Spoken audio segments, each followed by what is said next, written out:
So you have a big old library. So you got the weekly readers every week. They came in the mail from somewhere, and they came rolled up in a bundle, like a little newspaper bundle, and the weekly readers was in there. The teacher would take them out and give them that was your reading assignment, and there would be questions on the weekly reader. Miss Ailey's always would keep one bundle of weekly readers unopened.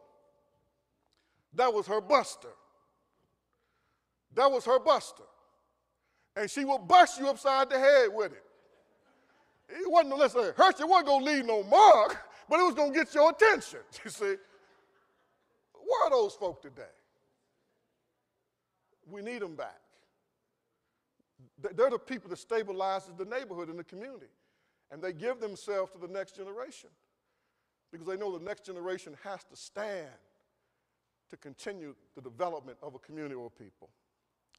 Well, after his explanation comes the condemnation to the goats. To the goats. He says to the goats, "Depart from me, you cursed, into everlasting fire, prepared for the devil and his angels." Don't you know that hell wasn't even prepared for people?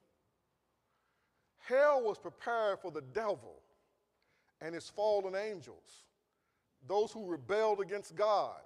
God had to prepare a place for them. So God prepared hell for them. People will only go there because they reject God's offer of salvation through faith in the Lord Jesus Christ. He says, you're cursed. You're abandoned to everlasting fire, prepared for the devil and his angels. For I was hungry, you didn't give me no food. I was thirsty, you gave me no drink. I was a stranger, and you did not take me in. Naked, and you did not clothe me. Sick and in prison, and you did not visit me. Then they also will answer him, saying, Lord, when did we see you like that? When did we see you hungry or thirsty or stranger or naked or sick or in prison and did not minister to you? And then he will answer them, saying, assuredly, I say to you, inasmuch as you did not do it to one of these the least, you not do it to me. We ain't got to go and look for people to help. I haven't been called to go to Africa. Some people need to go. I just haven't been called to go. I got friends of mine every quarter, somebody trying to get me to go to Africa. Okay? I just haven't been called to go. I've been called to try to give myself to this church and to this little community. That's it. That's as big as the world I can deal with. We don't have to go looking for people to help. God just simply expects us to respond to what we see, to respond to what we encounter. And we will encounter people that are sick, people that are hungry, people that are thirsty, people that are naked, people that need help. And God merely expects for us to respond with what our capacity is. What capacity is it that we have? We can't respond above our capacity or beyond our capacity. God don't want you to go and take out no loan to find in somebody else's house. That don't make no kind of sense, okay? But as God blesses you, you may be able to share some of what God has given you to help someone else. Well, in my case, I feel like that God has blessed me to see things, the structural problems that exist that have to be addressed. It's structurally a problem. It's a fatal flaw. If $5.2 billion is spent in West Virginia every year to help poor children and families, $546 million in Kanawha County, $146 million in Charleston, $60 million on the west side. I'm just saying, well, where is it going? Where is it going? Where's $60 million being spent on the west side to help people? Let's spend it a little bit better than what we're currently spending it. Am I making sense? Of the budget, of the $5.2 billion, $2.9 billion is spent on education, $2.6 billion on education K through 12. Now I'm saying we're spending $2.6 billion on education K through 12, and they want another $80 million from the race to the top. I'm saying, well, what are we getting for the $2.6 billion? 45th in the state in advanced placement. We got to do better than that. So some of us look at this from a structural standpoint. There are structural flaws that have to be addressed.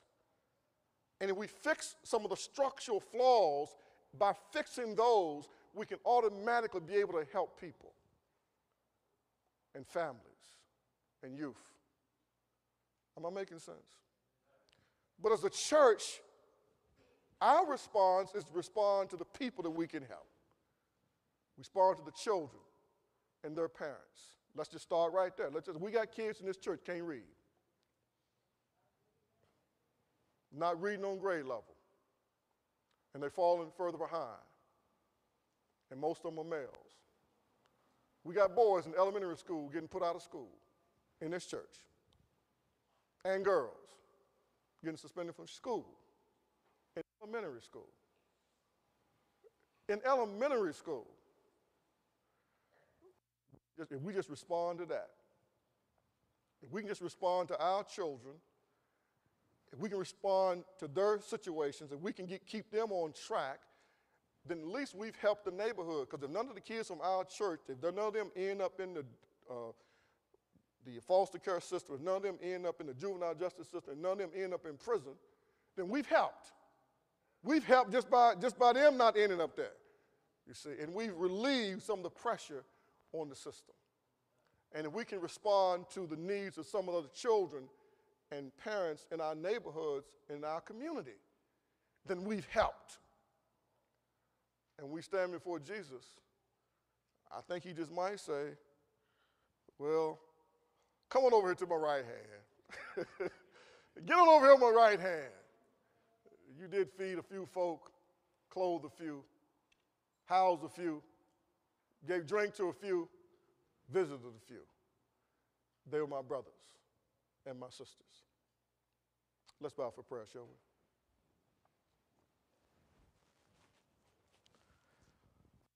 Father, it is our desire to hear you say, well done,